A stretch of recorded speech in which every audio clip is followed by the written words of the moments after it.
Hi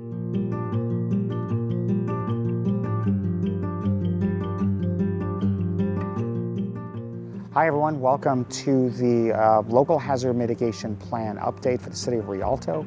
My name is Patrick Marchman. I'm the project manager for Jacob Green and Associates. We are working on developing this plan for the city.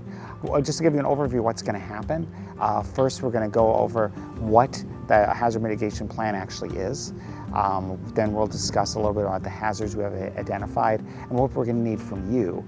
And what we need from you is for your input, your opinion, your perception about which hazards impact the city, the severity of those hazards, what worries you, what are you concerned about. These, your comments will be incorporated into what we're developing, and they'll have a measurable impact because we'll be developing from that a set of mitigation strategies to help reduce impacts from those hazards. And from there, the city will be able to pursue funding to actually, do projects to do something about that. So your input is very valuable and very appreciated. If you have any questions, please feel free to reach out to the city. You can reach out to myself and Jacob Green and Associates. We'll be happy to answer whatever we can. And again, thank you for your time, and look forward to seeing what you say.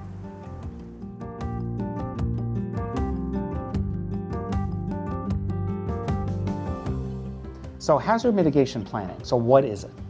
So hazard mitigation planning, put simply, is intended to reduce the negative impacts from disasters, from hazards. What kinds of disasters? Each community's hazards are different, but they could include extreme heat, earthquakes. They don't even have to be just natural disasters either. They could include hazardous material spills.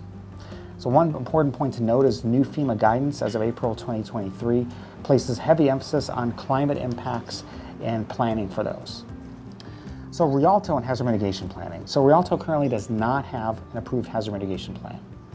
So to access FEMA funding to help build resilience for the city, the community must have an approved hazard mitigation plan.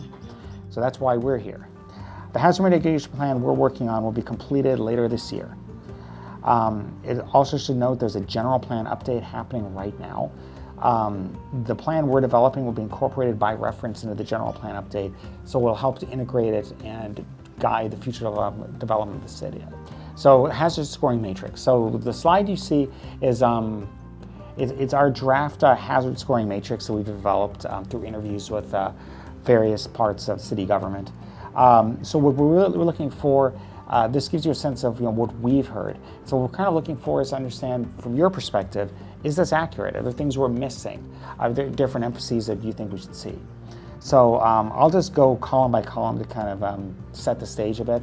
So the first column, of course, is hazard.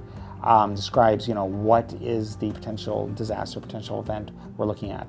The second is the severity in the present, how severe it is.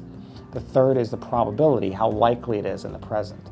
And so the fourth column multiplies the second and third together to come up with a present risk score as of today. Now, the next part of this looks into the future. So we're looking at, again, future severity, and then next is future probability, and we'll multiply those again to get a future risk score. And finally, we add the present and future risk scores together to come up with a total risk score. And that total risk score guides our ranking in terms of severity of the hazard. So as of right now, just to give you a sort of an overview of this, right now extreme heat came up as the number one most severe hazard that the city is concerned about. Power outages, they're generally not a discrete hazard, but we've heard enough from the city and the impacts are severe enough for several of these that we decided to pull this out and make it into its own hazard. Drought and wildfire follow next. Drought also includes water availability in terms of water supply. Hazardous materials, that's definitely a concern as well. So the next three hazards bunched together are cyber attack, terrorism, and earthquake. Infectious disease, we're coming out of the COVID-19 pandemic, and that's going to be in pretty much every hazard mitigation plan in the country for a while. Then we look at flood, and then we finally look at heavy rain and severe wind. Now, just to give you sort of an overview of how we did the scoring, nothing that was identified as not having an impact shows up here because that would be identified as a 0, and so mathematically it couldn't happen. So we scored everything else from 1 to 4, 1 being minor, 2 being moderate, 3 being major, and 4 being extreme. So what do we need from you? Public involvement is required by FEMA, and besides that, it is necessary to fully understand your community's context and to best develop strategies for your community to respond. Your perceptions and your opinions are very important. So please fill out our survey online. We will make sure we get the any responses you get there will be reviewed, and we will consider that in ways to integrate your input into the final product.